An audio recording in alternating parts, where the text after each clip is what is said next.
Last Friday, West Texas Intermediate closed just under $100 a barrel, $99.64 to be exact. And in the same week that happened, American oil warehouses got fuller, not emptier, fuller, by about 6 million barrels. Think about that for a second. In a functioning normal market, a price that high is supposed to mean supply is being stretched. Demand is outrunning what's available. But U.S. refineries ran at nearly 93% of capacity last week. Gasoline output was healthy. Diesel was flowing. There was no shortage. None. And yet WTI gained more than 5% in a single day on Friday.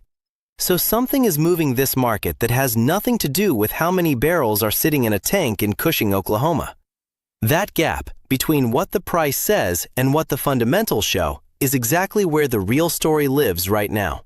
And if you don't understand what's actually driving it, you're reading the wrong signals. Let's start with geography, because in this case, geography is everything. The Strait of Hormuz is a passage of water between Iran and Oman. At its narrowest point, it's about 21 miles wide. Through that gap, on any normal day, moves roughly 20% of all the oil traded globally, 1/5. From Saudi Arabia, Iraq, Kuwait, the UAE. All of it funnels through there before it reaches refineries in Europe, Asia, or anywhere else. For decades, the strait was uncomfortable but functional. Ships moved through. Insurers priced the risk. Everyone kept going. That changed on February 28th. That's when U.S. and Israeli strikes on Iran began. And what followed wasn't just political turbulence. It was a physical disruption to one of the most load-bearing choke points in the global economy. Tanker traffic through the strait slowed dramatically. Not because ships were being sunk every day, but because the risk of getting a vessel through suddenly became real, not theoretical. Insurance premiums spiked. Some carriers stopped taking the route entirely. And the Gulf producers, Iraq, Kuwait, the UAE, began shutting in output. Not because they ran out of oil, because getting it out had become a genuine operational and financial problem. Iran then made things worse by threatening further retaliation if the strikes continued, which is exactly the kind of signal a market doesn't know how to price, because it could mean almost anything. This is where the concept of a risk premium comes in. And I want to be precise about what that actually means, because people use the phrase loosely. A risk premium is not the price the market pays for oil it can't get. It's the price the market pays for oil it's afraid it might not be able to get. That's a different thing. The oil exists, the infrastructure mostly still works, but the probability of disruption has risen enough that traders are pricing in a scenario they're not certain will happen. Fear, essentially, showing up in the spot price. Now watch how that played out last week, because it's almost a textbook demonstration. Monday, March 23rd. WTI opened somewhere between $88 and $90.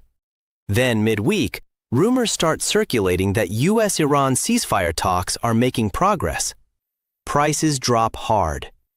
Not because a single barrel of oil moved differently, just because traders recalculated the probability of a shorter war.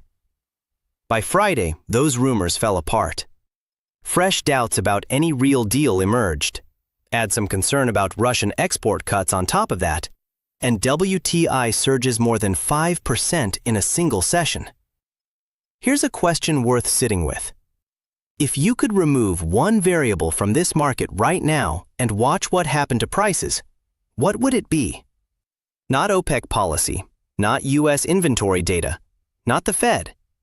The Strait. Remove the Hormuz disruption tomorrow, and this market is a fundamentally different conversation. That's the answer. And once you see it, the rest of last week starts to make a lot more sense. So let's look at what the market would say if you stripped out the geopolitics, because it tells a different story. On Tuesday, March 25th, the U.S. Energy Information Administration released its weekly inventory data covering the week ending March 20th. Commercial crude stockpiles rose by about 6 million barrels. That's a seasonal build, refineries running hard, buying crude, processing it. And it's broadly normal for this time of year. But the implication is clear. Inside the United States, supply is not tight. There's no domestic shortage driving this price. Refineries operated at 92.9% of capacity. That's high. Gasoline and diesel production were solid. The Strategic Petroleum Reserve sat steady. No emergency releases, no injections. Nothing dramatic on the supply side from Washington. OPEC Plus confirmed it will add a modest 206,000 barrels per day to global output starting in April. To understand why that number matters less than it sounds, consider this. Estimates of how much supply has been disrupted through the Strait and related Gulf shutdowns run into the millions of barrels per day. 200,000 barrels is a rounding error in that context. OPEC Plus isn't panicking, they're managing. But they're not compensating for a disruption of this scale with that output decision. U.S. shale offered nothing significant. No major announcements, no ramp-up signals, no new production deals worth noting. The American producer has been disciplined for 2 years now. They're not flooding the market just because prices are high. What does all of this add up to? Honestly, a market that, in a different geopolitical environment, probably trades in the low to mid-80s. Maybe lower. The inventory data doesn't support a $100 price. The refinery throughput doesn't support it. The fundamental picture is a market that's snug, but not actually broken. What supports it is fear. Most people look at a price near $100 a barrel and assume something structural has gone wrong, that there's a physical scarcity, that demand is racing ahead of supply in some irreversible way. That's the instinct. But this time, that instinct is wrong. The scarcity here is political, not physical. And that distinction matters enormously for what happens next, because political scarcity can reverse in hours.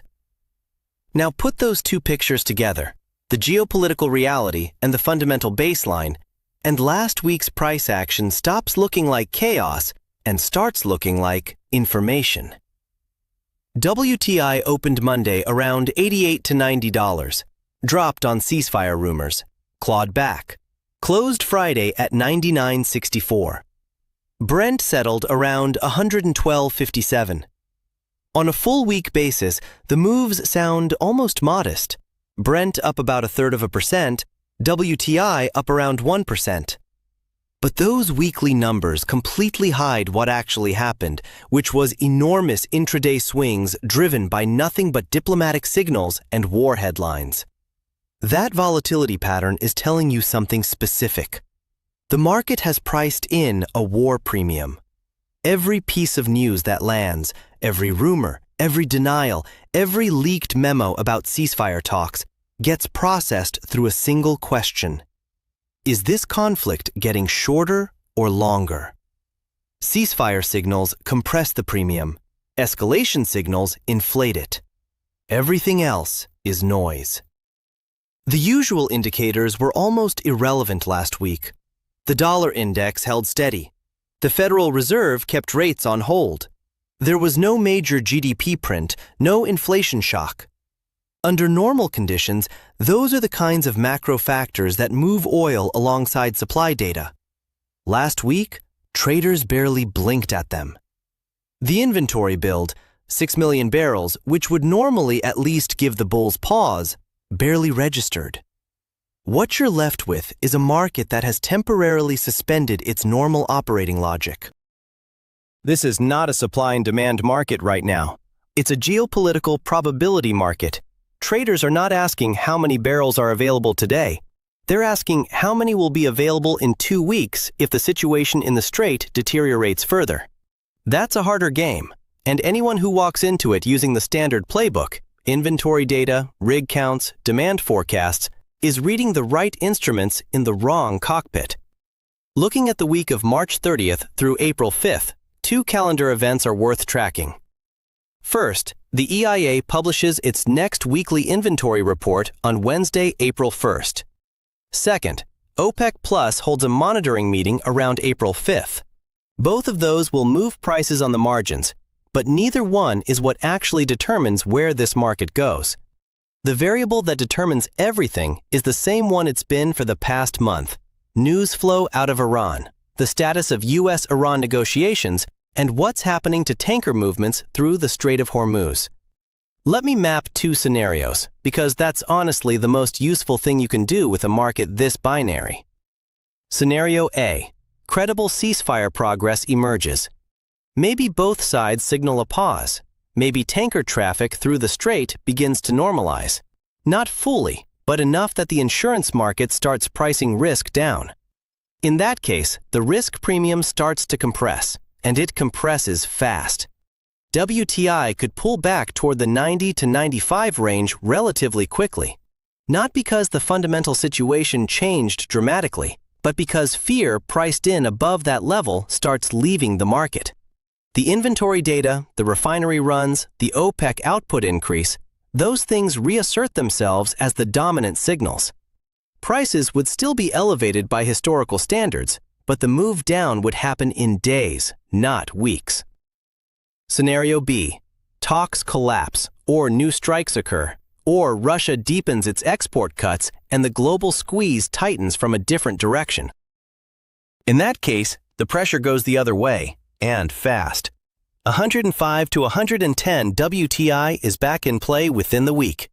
Goldman Sachs and others are currently forecasting Brent averaging around 110 for March and April specifically because they believe the Hormuz disruption persists. That's not a bull case on Wall Street right now. That's the base case. The expected outcome, not the optimistic one. So here's the honest framing for anyone with exposure in this space, whether that's oil futures, energy stocks, or ETFs tracking the sector. You are not trading fundamentals right now. You're trading geopolitical probability. An inventory build that would normally drag on prices might be completely ignored on a morning when Iran makes a threatening statement. A positive EIA number might not matter at all if a new strike happens the same day. Which scenario do you think is more likely, given what you now know? I'm not going to answer that for you, partly because I genuinely don't know, and partly because the honest answer is that nobody does. But the framework for thinking about it is the one that matters. Here's what this all comes down to. This is a market priced on fear, not facts. And fear is a faster-moving variable than barrels. The near-term bias sits to the upside as long as the Hormuz situation holds. The disruption is real, the risk premium is justified by something, and there's no sign yet that it unwinds quickly. But elevated prices built on a risk premium, not on structural scarcity, don't fall slowly when sentiment shifts. They fall in a day. One credible signal, one substantive diplomatic development, and the price doesn't drift back, it drops. That's the thing to carry forward. This video is for educational purposes only and does not constitute financial advice. Everything discussed here is based on publicly available market data and analysis.